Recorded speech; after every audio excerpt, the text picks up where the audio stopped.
여러분, 우리가 잘 아는 고대의 유명한 철학자 한 분이 계십니다. 소크라테스라는 사람이 이런 말을 했죠. 다 잘 아는 얘기. 뭐라고 그랬죠? 너 자신을 알라. 그런 말을 했습니다. 너 자신을 알라. 그분이 어떤 배경, 또 무슨 뜻인지에 대해서는 자세히 설명한 적이 없다고 그래요. 그렇지만 우리가 말만 들어봐도 너 자신을 알라고 하는 말의 뜻을 우리가 어렵게 생각할 필요는 없습니다. 내 자신을 알라. 여러분, 이 세상에 알아야 될 많은 지식들이 있지만 가장 중요한 지식은 내가 누구인가, 내 자신을 아는 것이 가장 중요하다고 생각합니다. 성공하는 비결, 우리가 건강하게 사는 지식, 또 우리가 출세하는 방법, 이런 많은 지식들이 세상에는 있지만 정말로 자기 자신을 바로 알고 사는 것이 가장 성공적인 인생이고 가장 복된 인생을 살아갈 수가 있는 것입니다. 여러분, 자기가 누군지 모르는 사람은 불행할 수밖에 없습니다. 여러분, 누구입니까? 나는 누구입니까? 여러분, 한번 이 깊은 물음에 우리가 답할 수 있어야 합니다. 자기를 바로 아는 것이 가장 중요합니다. 여러분, 내가 누구입니까? 정체성의 혼란을, 내가 누군지를 모르고 살아가는 사람들은 불안하고 방황할 수밖에 없습니다. 우리가 잘 아는 청소년들은 왜 방황합니까? 방황하는 이유 중에 여러 가지가 있는데 그 중에 하나가 정체성의 혼란을 갖는 겁니다. 몸은 보면 신체적으로는 어른인데 아직도 정신적으로 생각하는 것들이 어린아이입니다. 아직도 다 성장하지 못했습니다. 그래서 스스로 생각하기에 내가 어른인가 아닌가, 이 어른과 아이 사이에 왔다 갔다 정체성의 혼란을 가져오기 때문에 불안해하고 이게 힘들게 살아가는 것입니다. 입양한 아이들이 사춘기가 되고 내가 입양되어서 이 가정에서 자란다고 하는 사실을 깨닫는 순간 아이가 방황하게 된다는 것입니다. 왜냐하면 자기는 지금까지 자기를 양육해 준 부모님이 진짜 부모인 줄 알았는데 알고 보니까 또 다른 낳아준 부모가 있는 거예요. 내가 누구의 자식인가, 나는 누구인가 하는 그러한 정체성의 혼란을 갖고 오면서 방황하게 된다는 것입니다. 힘들어한다는 것입니다. 그러나 자기가 누구인지를 분명히 알면 그때부터 방황이 끝나게 되고 불행이 끝나게 되는 것입니다. 사랑하는 성도 여러분, 내가 누구인지 모르면 살면서 참으로 안타까운 삶을 살아갈 수밖에 없고 불행한 삶을 살 수밖에 없습니다. 여러분, 저는 목사입니다. 목사는 목사에 대한 분명한 정체성이 있어야 합니다. 내가 목사인데 목사라고 하는 안수는 받았지만 목사로서의 정체성이 불분명하면, 나가서 목사답게 살지 못하면 하나님 망신, 교회 망신, 모든 사람의 망신이고 자신도 불행할 수밖에 없는 것이죠. 목사의 정체성을 갖고 제대로 살아야 되는데 그렇게 살지 못할 때 모든 사람에게 해를 끼치게 되는 것이죠. 요즘 여러분, 교회가 어려운 시대입니다.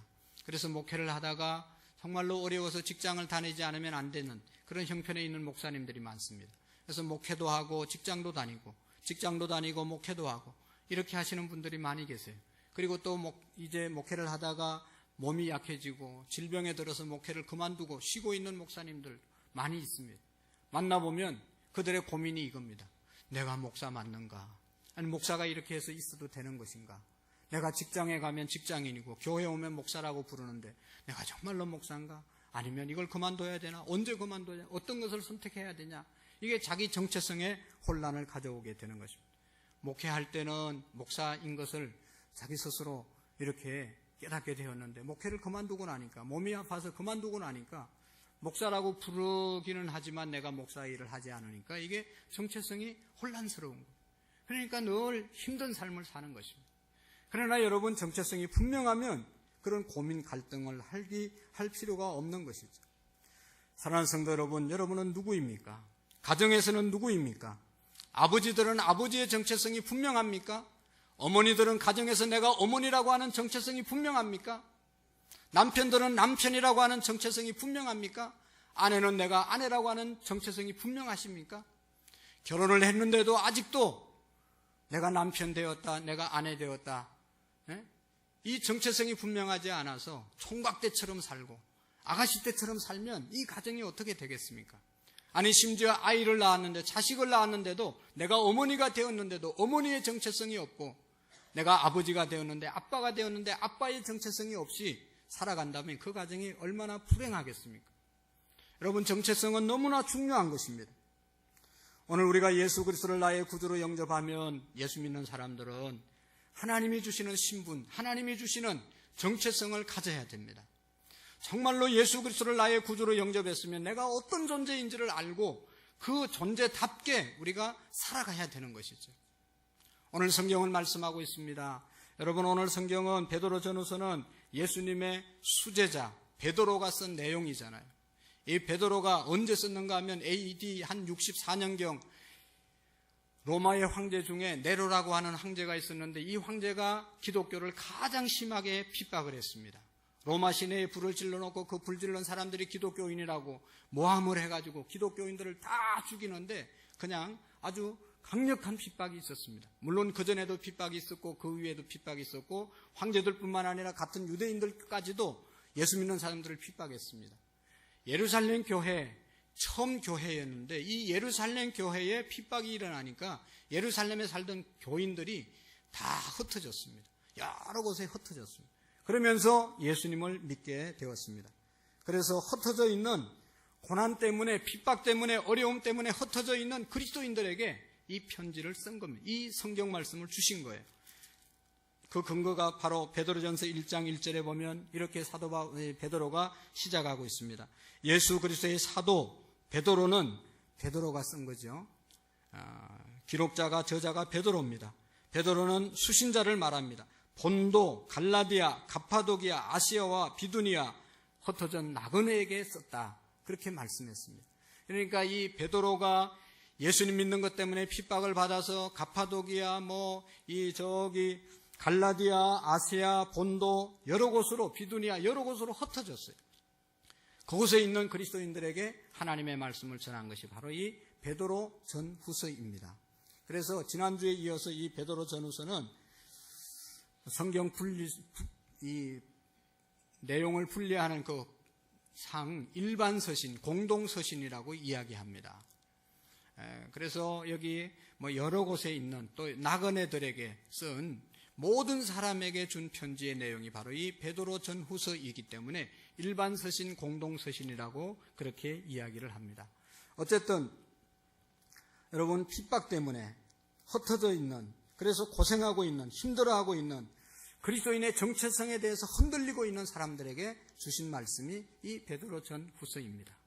예수님을 믿으면 천국 가고 잘 된다고 그랬는데, 또 예수님은 곧 재림한다고 그랬는데, 예수님 믿는 것 때문에 감옥에 갇히고, 예수님 믿는 것 때문에 핍박을 받고, 예수님 믿는 것 때문에 이게 그냥 매를 맞고, 사업을 할 수가 없고, 사람을 사귈 수가 없고, 계속 고통을 당하니, 이거 예수 믿는 것이 뭐냐? 예수님은 곧 재림한다고 그랬는데, 다시 온다고 그랬는데, 다시 오지도 않고, 이게 뭔가 하고 갈등하고 회의하고 의심하고 힘들어하고 있었습니다. 그때 이 베드로 전후서를 통해서 사도 베드로가 예수 믿는 것은 이런 것이다라고 하는 것을 잘 알려주고 있는 것입니다. 여러분, 우리도 신앙생활 하다 보면 내 마음대로 안 될 때가 있어요. 내 뜻대로 안 될 때가, 내가 기도한 대로 안 될 때가 더 많이 있어요. 힘들 때가 너무 많이 있어요. 하나님 앞에 기도해도 응답이 안 될 때가 더 많이 있어요. 그때 여러분 어떻게 해야 됩니까? 오늘 이 베드로 전후서는 그런 내용에 대해서 답을 주고 있습니다. 그래서 베드로 전후서 9구절들이 너무나 우리에게 귀한 말씀을 주는데, 인내하라, 소망을 가지라, 하나님께서 곧 오신다 하는 위로와 소망의 말씀들이 얼마나 많이 있는지 모르겠어요. 베드로 전서 4장 4절 이하에 보면 이런 중요한 좋은 말씀도 있어요. 만물의 마지막이 가까웠으니 그러므로 너희는 정신을 차리고 건신하여 기도하라. 무엇보다 뜨겁게 사랑할지니 사랑은 허다한 죄를 덮느니라. 고난당하고 있는 많은 그리스도인들에게 위로와 소망의 말씀을 주고 있습니다.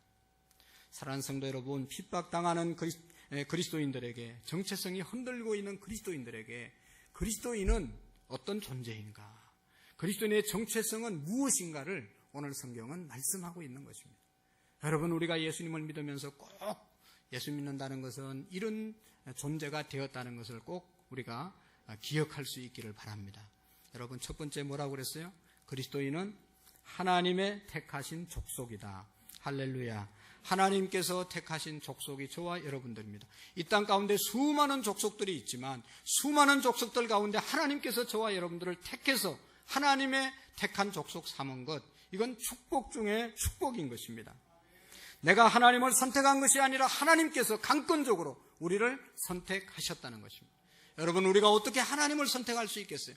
하나님이 우리를 선택해 주셨기 때문에 우리가 하나님의 택하신 족속이 된 줄로 믿습니다. 하나님을 믿는다는 것, 축복 중에 축복이고 은혜 중에 은혜인 것은 하나님이 우리를 선택해 주셨다는 것, 이것이 신령한 복인 것입니다. 여러분, 우리가 노력해서, 이 자리에 노력해서 하나님 앞에 나온 사람이 누가 있어요? 하나님이 이미 그냥 우리를 구원하시기 위해서 전도하는 사람을 보내고 수없이 기도하게 하시고 수많은 헌신과 수고를 통해서 오늘 저와 여러분들이 하나님의 택하신 백성이 되었습니다. 내가 한 것은 아무것도 없습니다. 저도 내가 목사가 되기 위해서 한 것은 아무것도 없습니다. 저희 아버지 때부터 다 하나님이 부르시고 예정해 주셔서 이 자리에 있는 것이죠. 분명히 예수님께서 말씀했습니다. 요한복음 5장 16절에 보면 너희가 나를 택한 것이 아니요 내가 너희를 택하여 세웠나니 이는 너희로 가서 열매를 맺게 하고 또 열매가 항상 있게 하려 내 이름으로 아버지께 무엇을 구하든지 다 받게 하려 함이라. 할렐루야. 하나님께서 우리를 선택하셨고 하나님이 선택한 이유는 많은 열매를 맺게 하기 위해서고, 많은 열매를 맺기 위해서 무엇이든지 하나님께 구하면 주시겠다고, 주시기 위해서 우리를 부르셨다는 것입니다. 하나님이 선택하셨다는 것입니다. 하나님께서 우리를 택하시고 우리에게 사명을 주셨다는 것입니다. 사명을 주시고 사명을 이룰 수 있는 방법도 길도 우리에게 열어주셨다는 것입니다. 그 사명은 열매 맺는 것이고 그 사명을 이루는 방법은 하나님께 구하는 것입니다.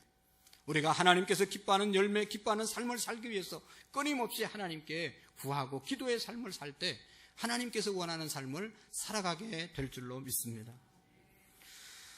여러분, 하나님께서 우리를 언제 선택했다고 그랬습니까? 성경에 보면 사도 바울은 우리에게 말씀합니다.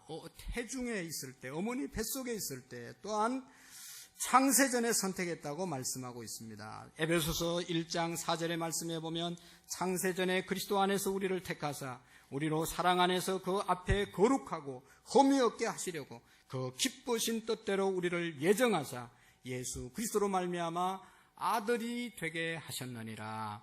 할렐루야. 하나님께서 우리를 선택하실 때 창세전에 우리를 선택하셨다고 말씀하고 있는 것입니다. 여러분 생각해 보세요. 여러분, 이 하나님의 선택을 받았다는 것이 얼마나 큰 축복인지.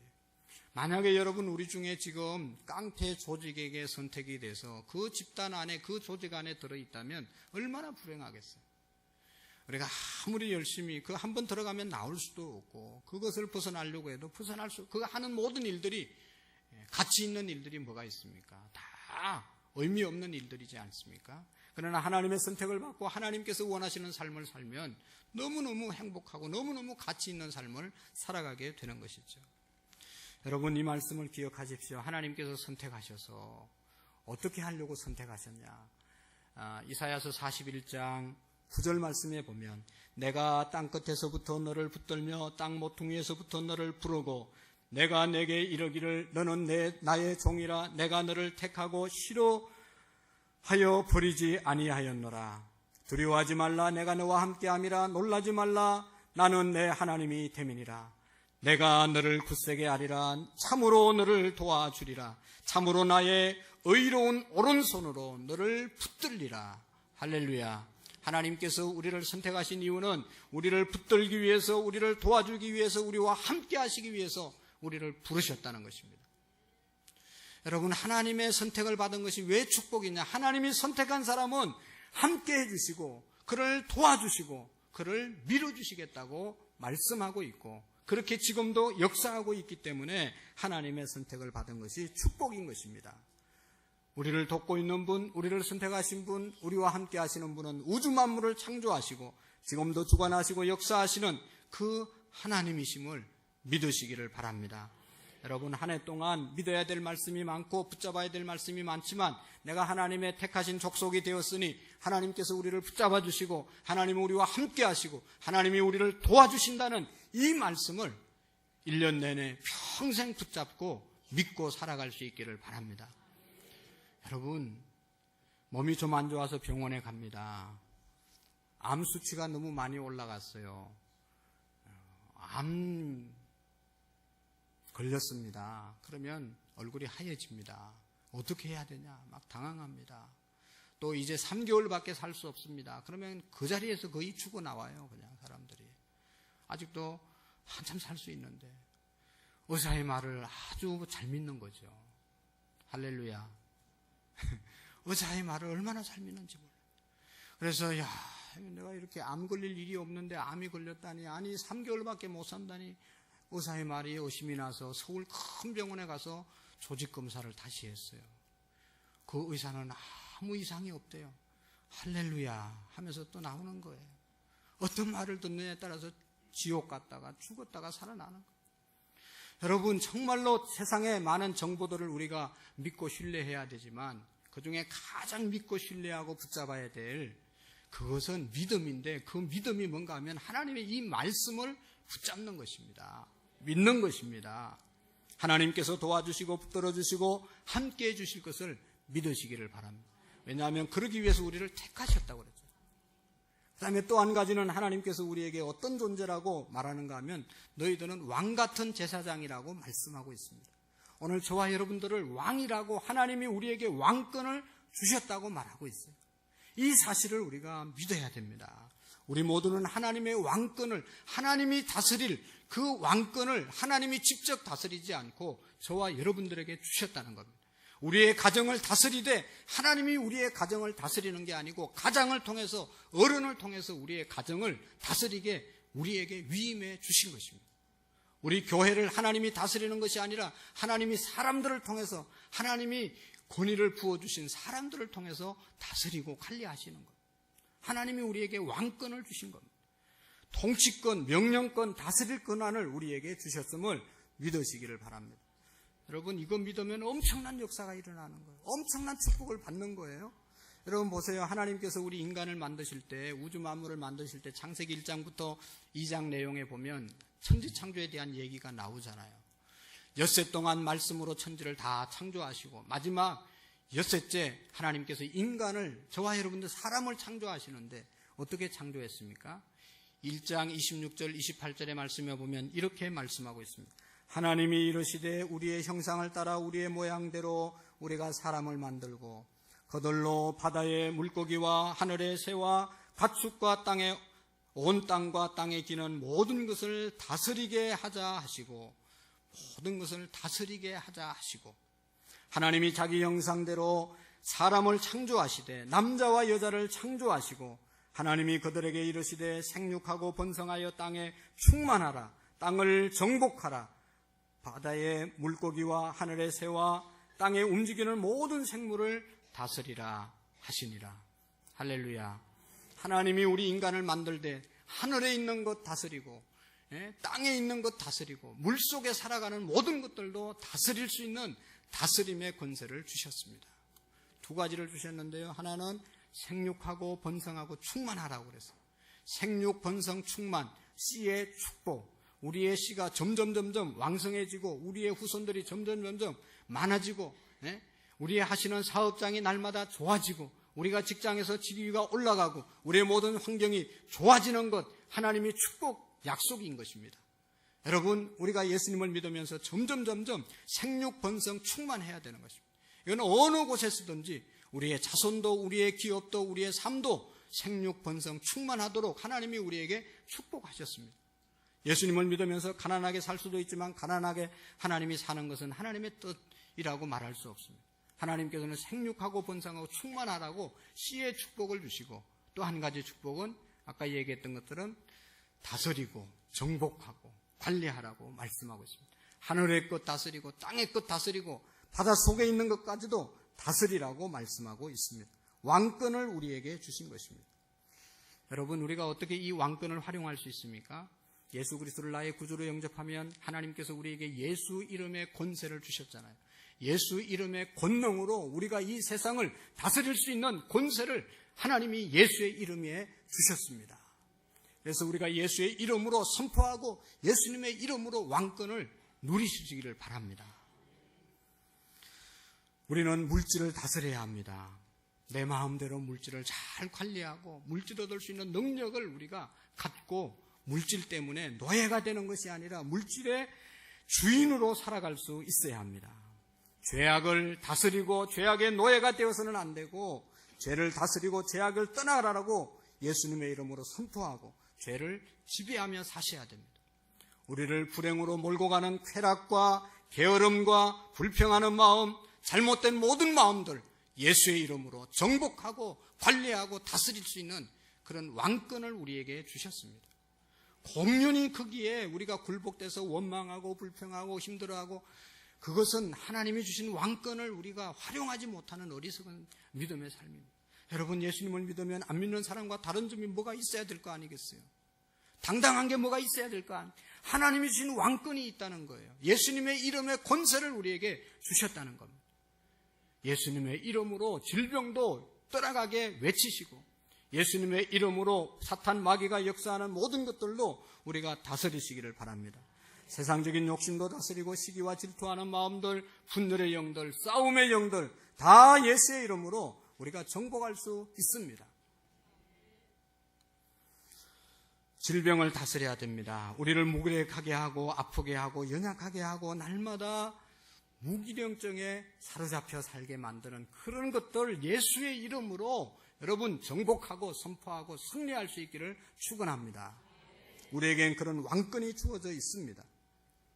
저도 언젠가부터 목 디스크 때문에 팔이 지려가지고 이게 무슨 현상인가 이상하게 기분이 안 좋고 그래가지고 이 진단을 받으니까 목 디스크라고 그랬어요. 그래서 오랫동안 치료받고 그래도 안 돼가지고 사진 찍고 그래도 안 돼서 큰 병원에 가서 했어요. 약을 막 이만큼 줬어요. 제가 와서 생각해 보니 약 안 먹고 기도하면 될 것 같아요. 그래서 약을 의지한 게 아니라 약을 치우고 하나님께 계속 선포했어요. 이 목 디스크는 정상으로 돌아갈지어다.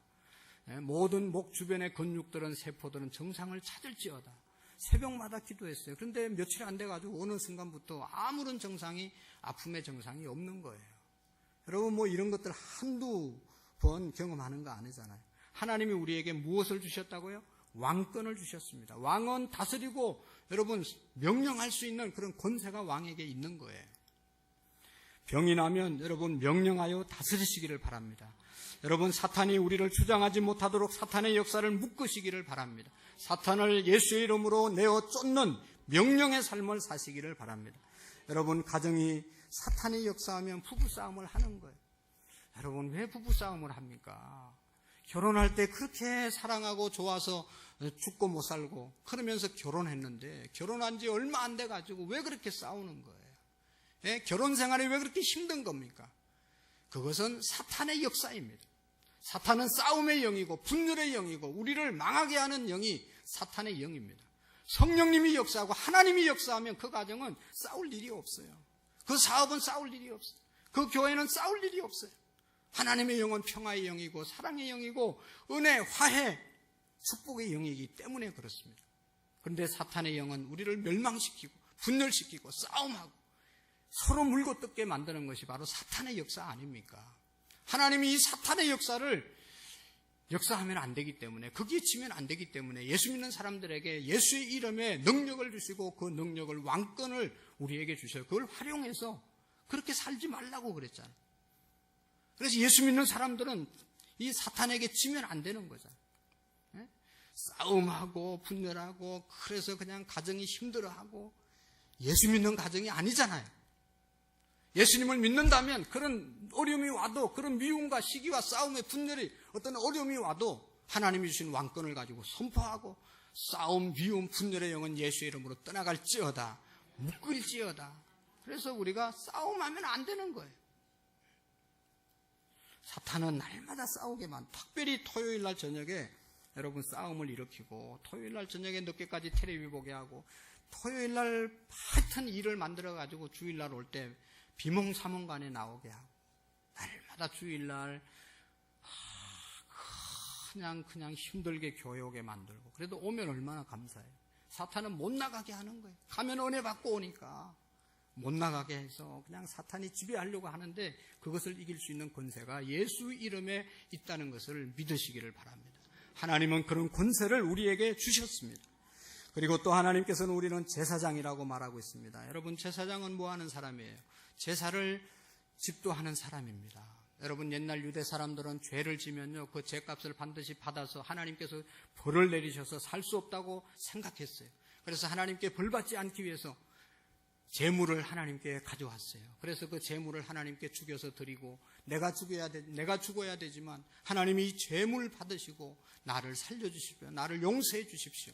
그리고 하나님께 제사를 드리는데, 본인이 평민들이 제사를 드릴 수 있는 게 아니고 레위 지파 중에 제사장들이 있는데 그 제사장들만 제사를 드려줄 수 있었습니다. 백성들이 죄짓고 제물을 가져오면 구별되이 살던 거룩하게 사는 제사장들이 그 제물을 받고, 하나님이 제물을 받으시고 이 죄인을 용서해 주세요 하고 중보자의 제사장의 역할을 하는 사람들이 제사장입니다. 여러분, 이 제사장들은요, 아무렇게나 살면 안 됩니다. 세상 일반 다른 지파들은요, 세상 살면서 죄도 지을 수 있고 자기의 어떤 가치, 세상의 가치관에, 세상의 어떤 문화에 젖어 살 수도 있지만, 그러나 레위 사람들은 하나님이 주신 원칙, 하나님이 주신 규례, 하나님이 주신 율법, 하나님이 주신 법을 따라서 언제나 살아야 되는 사람들이 제사장들이었어요. 그렇게 살지 못하면 제사를 드릴 때 하늘에서 불이 떨어져서 제사장을 죽여버렸어요. 구별되이 살아야 됐어요. 오늘 제사장이 누굽니까? 오늘 저와 여러분들 아닙니까?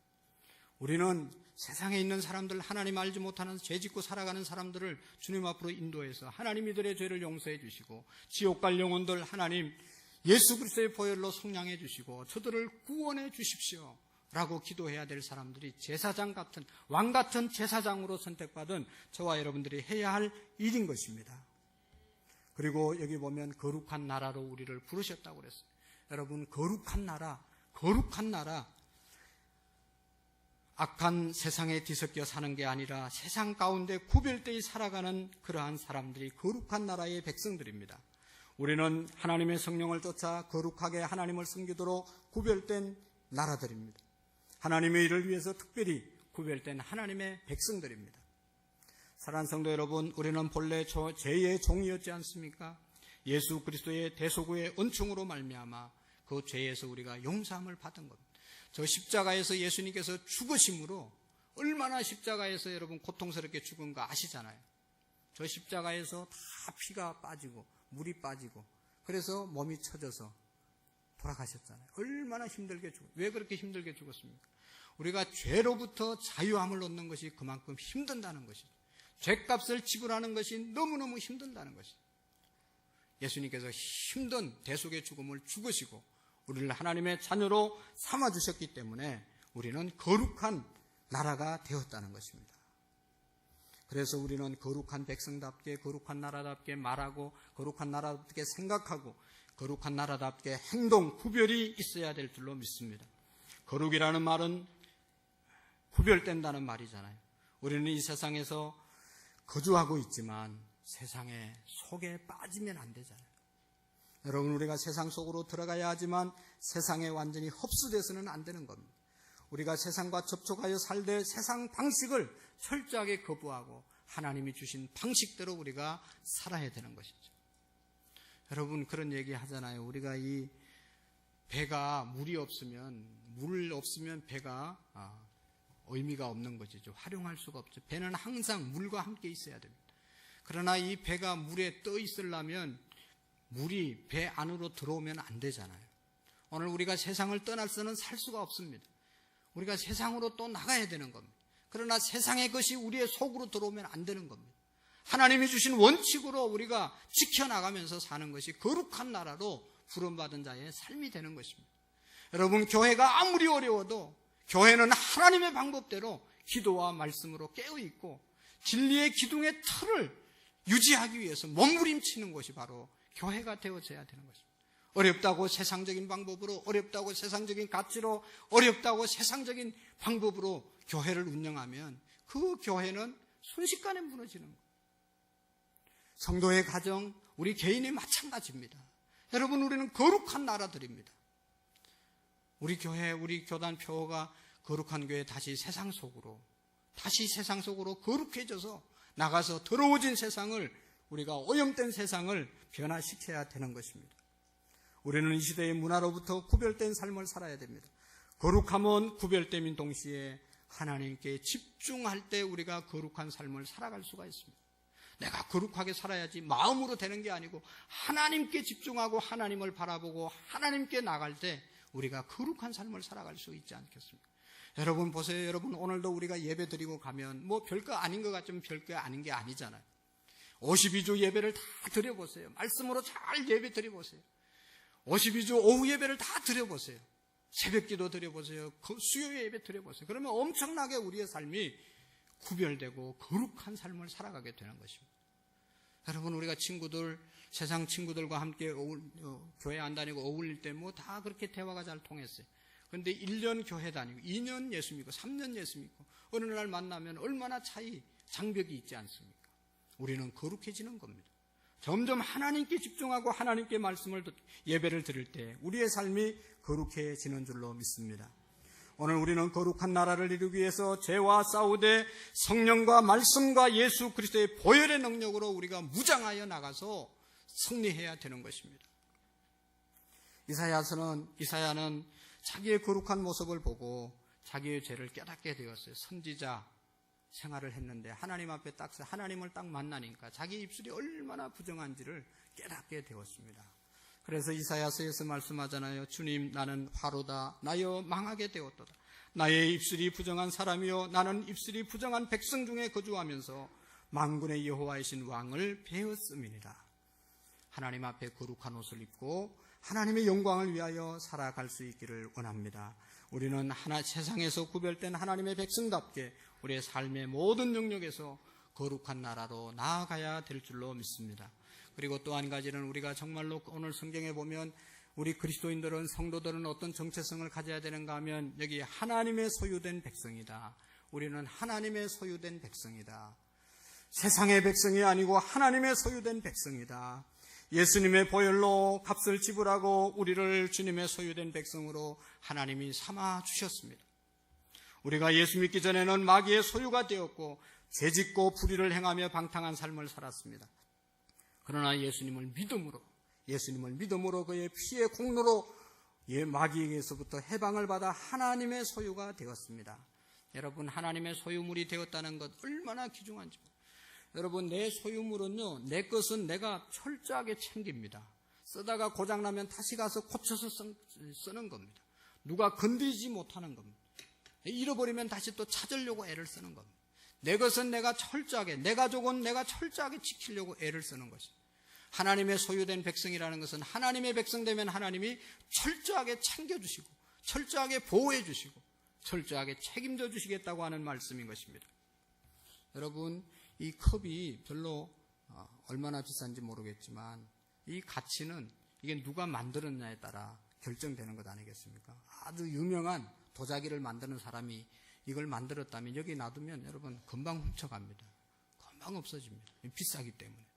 누가 만드느냐, 이게 누구 거냐에 따라서 소유물은 가치가 달라지는 것 아니겠어요? 오늘 우리는 누구의 소유물이냐, 우리가 왜 거룩하게 살아야 되고 우리가 왜 존귀한 자냐, 하나님의 소유물이기 때문에, 하나님의 것이기 때문에 우리는 너무너무 소중한 것입니다. 하나님의 것이기 때문에 아무렇게나 살아면 안 되는 거예요. 아무 생각을 하면 안 되는 거예요. 하나님이 기뻐하는 생각을 하고 하나님이 원하시는 삶을 우리가 살아야 되는 이유는 내가 하나님의 소유된 백성이 되었기 때문입니다. 여러분 다 잊어버리더라도 여러분 오늘 한 말씀 기억하고 하나님의 소유물 됐다, 하나님의 백성이 됐다, 거룩한 나라가 됐다, 한마디로 말하면 하나님이 책임져 주시겠다는 것입니다. 하나님이 책임져 주시겠다는 것입니다. 사랑하는 성도 여러분, 우리는 어떤 존재입니까? 하나님의 택하신 족속이요, 왕 같은 제사장이요, 거룩한 나라요, 하나님의 소유된 백성임을 우리가 의심 없이 믿으시기를 바랍니다. 그래서 여러분 시편 기자는 그렇게 고백했습니다. 여호와께서 너를 실족하지 아니하게 하시며 너를 지키시는 이가 졸지 아니하시며 이스라엘을 지키시는 이가 졸지 아니하시고 주무시지도 아니하시리라. 여호와께서 너를 지키시는 자라. 여호와께서 내 오른쪽에서 내 그늘이 되시나니 낮에 해가 너를 상하지 아니하며 밤에 달도 너를 해치지 아니하리로다. 여호와께서 너를 지켜 모든 환난을 면케하시며 때 또 내 영혼을 지키시리로다. 너의 출입을 지금부터 영원토록 지키시리라. 할렐루야. 꼭 우리가 붙잡고 승리할 수 있기를 바랍니다. 하나님께서 왜 우리를 소유 삼았는지, 하나님께서 왜 우리를 지키시고 인도하시는지, 여러분, 인도하시고 지키시고 축복하신다는 말을 우리가 꼭 믿는 것, 이건 50% 믿음입니다. 오늘 말씀이 주신 50%의 교훈입니다. 그 이후에 100%가 되려면 이 말씀도 우리가 함께 지켜가야 합니다. 베드로전서 2장 9절 하반절을 제가 읽겠습니다. 이는 택하신 족속, 왕같은 제사장, 거룩한 나라, 그의 소유된 백성 만들어주신 이유는 이는 너희를 어두운 데서 불러내어 그의 기이한 빛에 들어가게 하신 이의 아름다운 덕을 선포하게 하려 하심이라. 할렐루야. 무슨 말인지 아시죠, 여러분? 예수 그리스도 안에서 구원의 소식을 우리가 누려서 어두운 가운데, 죄악 가운데, 그냥 그런 데서 우리를 불러내서 빛 가운데서 천국의 삶을 살아갈 수 있도록 하나님이 우리와 함께 하시고 보호해 주시고 도와주시는 그 말씀을 믿고 믿음으로 우리가 살기를 원하실 뿐만 아니라 이것을 아직도 알지 못하는 자들에게 선포하라. 할렐루야. 선포하라고 우리를 부르신 것입니다. 언제나 축복에는 언제나 사명이 있음을 우리가 깨달아야 됩니다. 내가 대한민국으로서, 국민으로서 살면 권리가 있습니다. 투표권도 있고 당당하게 대한민국에서 살 수 있는, 보호받을 수 있는 그런 권리가 우리에게 있습니다. 그러나 권리가 있는 반면에 의무도 있는 거예요. 오늘 세상이 복잡한 것은 자기의 의무는 별로 감당하지 않고 계속 자기 권리만 주장하면 나라가 어지러워지는 거예요. 똑같이 두 개 다 내가 권리도 주장하고 의무도 잘 감당해야 그 나라가 건강한 나라가 되는 것이죠. 오늘 우리의 믿음도 마찬가지입니다. 하나님이 지켜주실 줄로 꼭 믿으시고 지켜주십니다. 축복해 주십니다. 그러면 거기에 대한 우리의 사명이 있음을, 그 사명을 놓치지 않고 살아가게 되는 것, 그것이 그리스도인의 정체성을 잘 지키며 살아가는 삶인 줄로 믿습니다. 하나님 아버지 감사합니다. 우리에게 정말로 아무런 공로 없이 우리를 택하여 주시고 왕같은 제사장으로 삼아주시고 거룩한 나라로 삼아주신 하나님의 백성 되게 하심을 감사합니다. 이 하나님의 약속과 축복을 우리가 누리며 살게 하시고 또 여기에 대한 사명도 함께 감당할 수 있는 은혜의 사람들 되게 해 주옵소서. 예수님 이름으로 기도하옵나이다. 아멘. 우리 다 같이 이 시간에는 때로